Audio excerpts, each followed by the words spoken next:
Hi, it's night now, and Jesus has led his 11 disciples to the garden.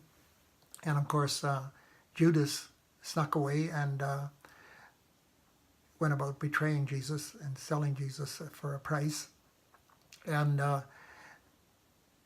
Jesus is in the garden with his disciples, and he is surrounded, of course, by a host of angelic beings.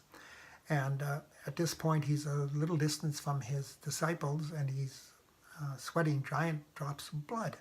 He's in such anguish because God is downloading his destiny over the next few days to him. And he's in anguish about this. And he said, no matter, not my will, but yours be done, Lord. And so carry on. And so these angels are waiting, ready to rescue their and our Creator, but no command is given, although an angel was sent to strengthen Jesus. Now the disciples were a short distance away, 3 of them, and they fell asleep. And this is common when you read about Daniel and some of these other great prophets, and even John the Revelator. When they're in that presence of the divine, it is so thick and so weighty that you fall asleep, or else a lot of them were just in straight fear and horror, and they had to be touched and said, "Fear not," you know. And so this is what happened to the disciples. They had fallen asleep.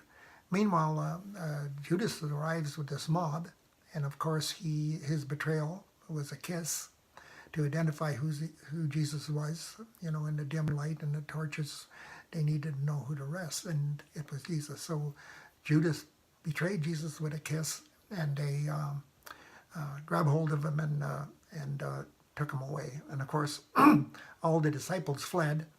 And Jesus was taken away to this kangaroo court at night. They went from place to place at night, in secret, and brought various accusations against them.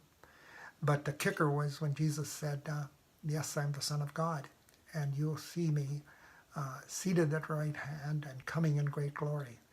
And this is enough in their eyes, blasphemy, and worthy of the death penalty. So they were able to convince Pilate to put Jesus to death. And after some discussion and Pilate's fear of a riot, he agreed to crucify Jesus. Now Barabbas was a thief and a murderer and a revolutionary that was sentenced to be crucified at that time with 2 others. And now they agreed to set Barabbas free and to crucify Jesus on the very cross that was meant for this thief and criminal murderer.